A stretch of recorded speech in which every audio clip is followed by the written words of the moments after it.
தாவீதுட்ட இருந்து தான் இந்த சேல்ஸ் எல்லாம் கத்துக்கணும். ஏன்னா ஒரு கிங்கையே சம்மதிக்க வச்சிருக்கிறான் பாருங்க. விற்பனை என்பது என்ன?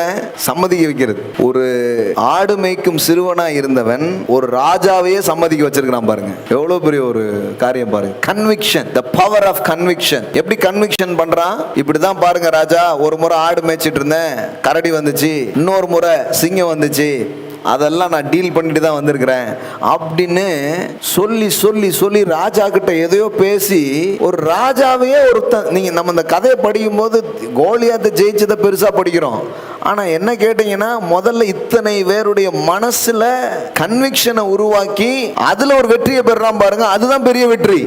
The power of conviction. ராஜாவையே சம்மதிக்க வச்சுதான் பாருங்க. நினைக்கிறீங்களா இது சாதாரணமான ஒரு விஷயம்ட்டு? இது எப்படின்னா பெரிய ஒரு ஆள்கிட்ட போய் பொருளை வித்துட்டு வந்த மாதிரி, பெரிய ஒரு ஆள்கிட்ட டீலை பேசி முடிக்கிற மாதிரி ஒரு பெரிய டீலை என்ன பண்றான், முடிக்கிறான். அவன் ராஜாவே சம்மதிக்க வைக்கிறான். அப்ப இது சாதாரணமான ஒரு விஷயம் கிடையாது. இது ஒரு பெரிய காரியமா இருக்குது. இதை நான் எப்படி பார்க்குறேன்னா, ஒரு சம்மதிக்க பண்ணும் ஒரு வலிமையாக இது இருக்கிறது. the power of conviction. என்ன சொல்றேன்னா, இந்த முடியாதுங்கிற ஒரு கூட்டத்தை விட்டு வெளியில வந்து தன்னை சுத்திலும் எல்லாரும் என்னெல்லாமோ சொன்ன போது கூட அதை நோக்கி போறான் பாருங்க. அங்கதான் சாதனைகள் நடக்க ஆரம்பிக்கும். வாழ்க்கையில முடியாது எதுவுமே கிடையாது. All thing possible. யார் சொன்னா முடியாது? முடியும்.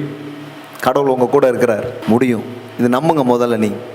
முதல்ல எல்லாரும் நம்ப மாட்டாங்க. அப்பா நம்பல, அண்ணன் நம்பல,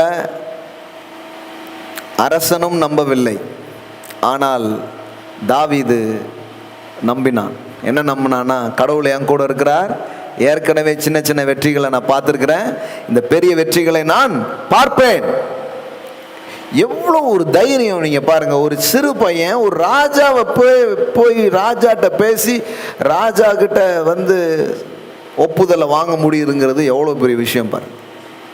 கடவுள் உங்க கூட இருந்தா எல்லாரையும் சம்மதிக்க வைக்கிற அளவுக்கு, கன்வின்ஸ் பண்ற அளவுக்கு நீங்க பேசுவீங்க. அந்த அளவுக்கு உங்க வியாபாரத்தை நீங்க நடத்துவீங்க. இன்னைக்கு நான் உங்க மேல அதை டிக்ளேர் பண்றேன். இந்த கன்வின்ஸ் பண்ணக்கூடிய, சம்மதிக்க வைக்கிற வல்லமையை நான் உங்க மேல நான் பேசுறேன். the power of convictions. நீங்க போனீங்கன்னா ஒத்துப்பாங்க. என்னமோ தெரியல, உங்களுக்கு மறுப்பு சொல்லதுக்கே எங்களுக்கு மனசு வர மாட்டுக்கு. அது ஒரு பிளஸ்ஸிங்ஸுங்க. அது ஒரு பிளஸ்ஸிங்ஸ். அது ஒரு ஆசீர்வாதம். பிரபுக்களையும் சம்மதிக்க பண்ணுகிற ஒரு ஆசீர்வாதம். இது விற்பனைக்கு எவ்வளோ முக்கியம் யோசித்து பாருங்க. ஒரு கருத்துக்களை எடுத்துட்டு போறதுக்கு எவ்வளோ முக்கியம்னு யோசித்து பாருங்க. ஒரு கான்செப்டை மக்கள்கிட்ட கொண்டு போகும்போது எவ்வளோ முக்கியம் பாருங்க. என்னமோ தெரியல, நீங்க சொன்னா அவங்களுக்குள்ள ஒரு ஒத்துக்கிற ஒரு இது என்ன பண்ண ஆரம்பிக்குது, வர ஆரம்பிக்கும்.